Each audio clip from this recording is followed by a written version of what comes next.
भारताच्या 71व्या प्रजासत्ताक दिनाच्या सर्वांना शुभेच्छा. प्रजासत्ताकाची 71 व भारताचे नागरिक याच्याबद्दल मी थोडं बोलू इच्छिते. प्रबळ राजकीय इच्छाशक्ती आणि त्याला नागरिकांची समर्थ साथ मिळाली तर भारतीय प्रजासत्ताकाला जागतिक महासत्ता बनण्यास वेळ लागणार नाही. एकीकडे भारतीय प्रजासत्ताकाला जागतिक महासत्ता बनवण्यासाठी सर्व स्तरांवर झटून प्रयत्न केले जात आहेत, तर दुसरीकडे देशात घडणाऱ्या अनेक अप्रिय घटनांमुळे हा विकास खुंटणार तर नाही ना, असा प्रश्नही उपस्थित होतो.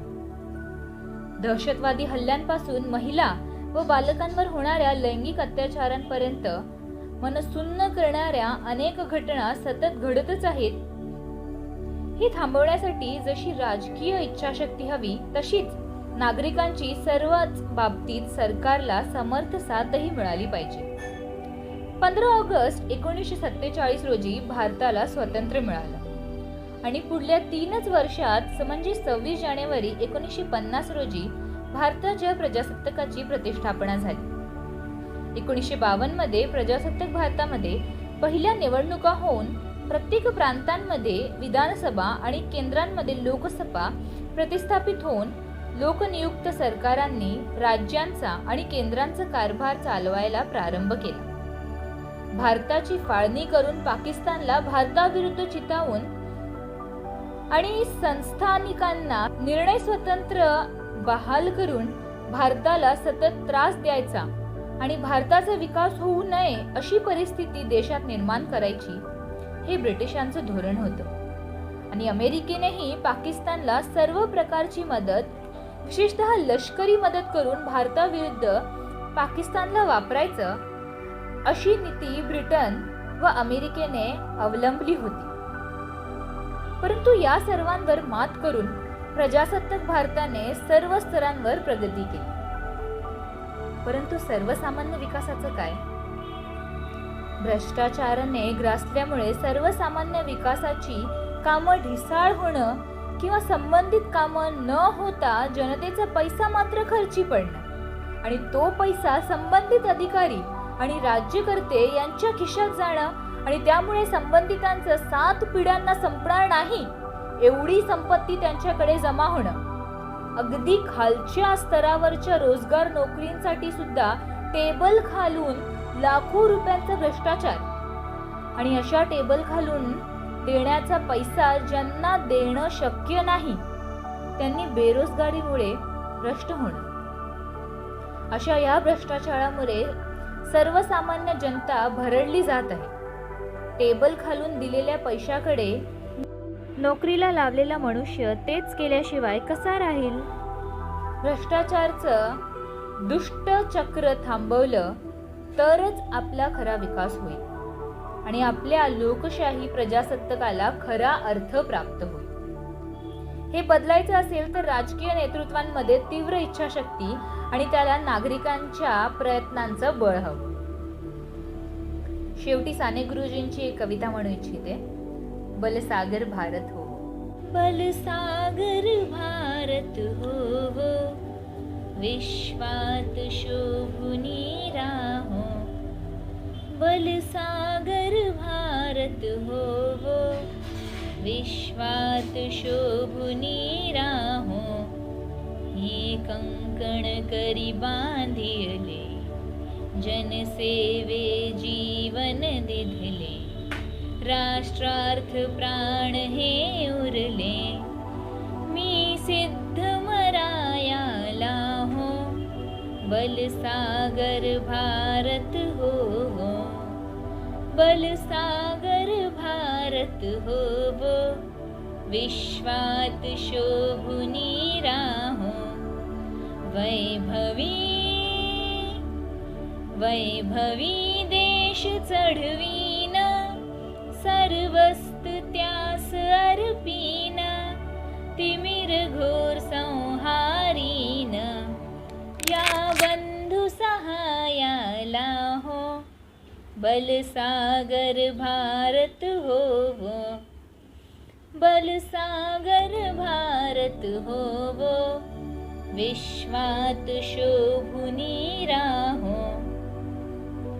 हातात हात घेऊन, हृदयास हृदय जोडून, ऐक्याचा मंत्र जपून, या कार्य करायाला हो, बलसागर भारत होवो, बलसागर भारत होवो, विश्वात शोभुनी राहो, करी दिव्य पताका घेऊ, प्रिय भारत गीते गाऊ, विश्वास पराक्रम दाऊ, ही मायनी जपदाला हो, बलसागर भारत होवो, बलसागर भारत होवो, विश्वात शोभुनी राहो, या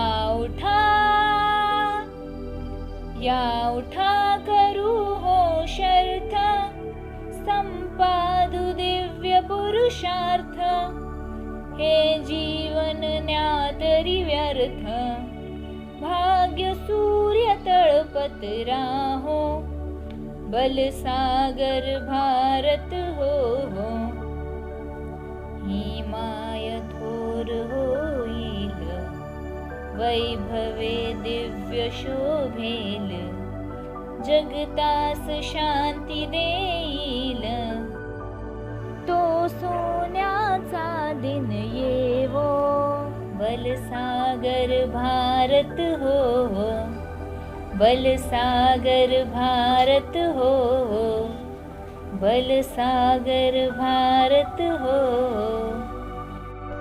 26 जानेवारी भारतीय प्रजासत्ताक दिन. यावर्षी आपण प्रजासत्ताकाची 71वी साजरी करत आहोत. भारतीय राज्यघटना ही डॉक्टर बाबासाहेब आंबेडकर यांनी दिलेली अनमोल अशी देणगी आहे. आज त्यानिमित्त त्याविषयी थोडंसं.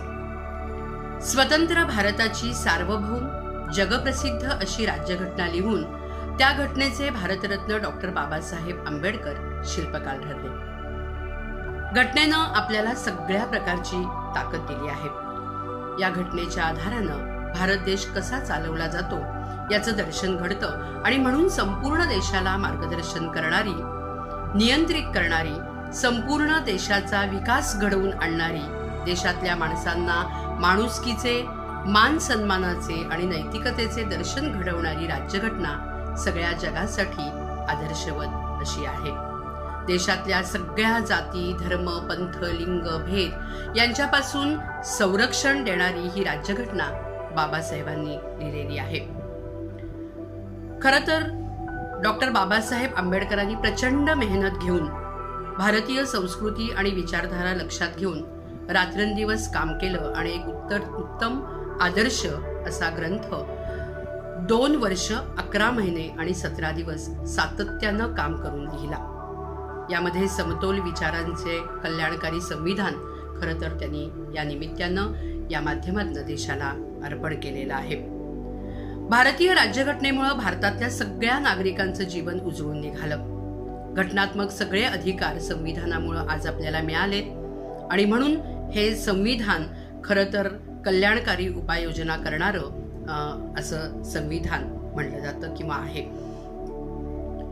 भारताचा खरं तर वैधानिक, औद्योगिक, शैक्षणिक, आरोग्यविषयक संस्कार या सर्वार्थानं या राज्यघटनेमध्ये अत्यंत महत्त्वाचं असं पाऊल उचललेलं आहे.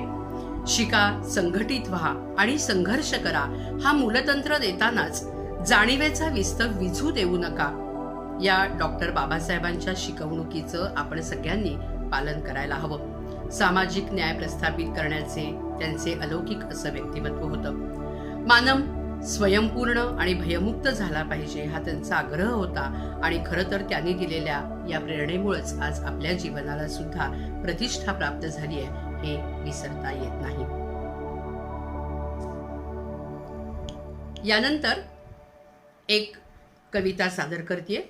सीमाताई आठवले यांनी लिहिलेली ही कविता आहे. कवितेचं शीर्षक आहे तुझं न माझं भारतीय संविधान देशाचं.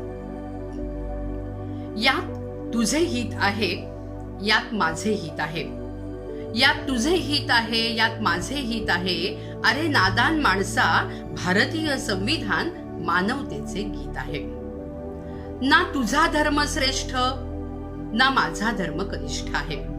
ना तुझा धर्म श्रेष्ठ, ना माझा धर्म कनिष्ठ आहे. भारतीय संविधान धर्मनिरपेक्ष आहे. ना जगण्यातिला बंदी आहे, ना शिकण्या त्याला बंदी आहे. ना तू शेठ आहे, ना मी ग्रेट आहे. भारतीय संविधान समतेची भेट आहे. ही न्यायाची मिसाल आहे, यात बंधुता खुशाल आहे. ही न्यायाची मिसाल आहे, यात बंधुता खुशाल आहे. भारतीय संविधान स्वातंत्र्याची मशाल आहे. तू एक टोक आहे, मी एक टोक आहे.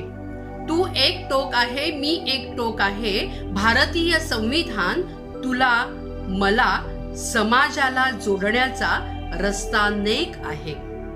भारतीय संविधान तुला मला समाजाला जोडण्याचा रस्ता नेक आहे.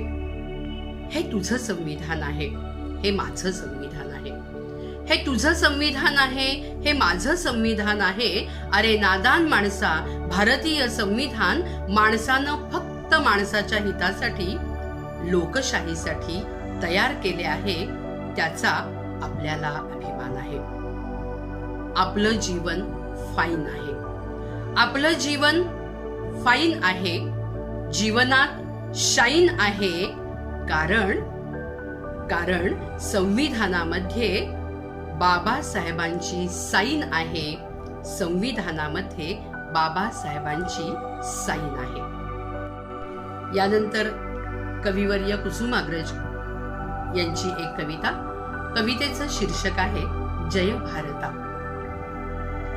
जय भारता, जय भारता, जय भारती जनदेवता.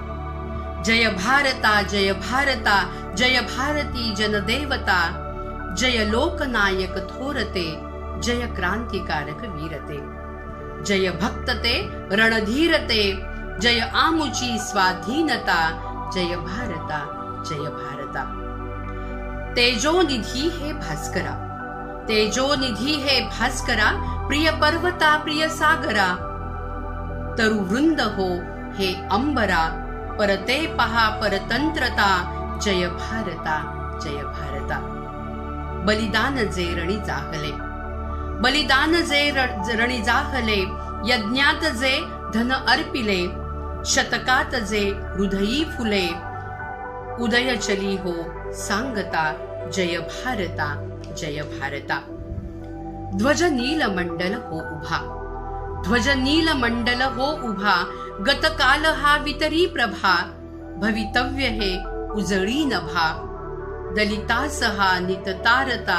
जय भारता, जय भारता, जय भारता, जय भारता.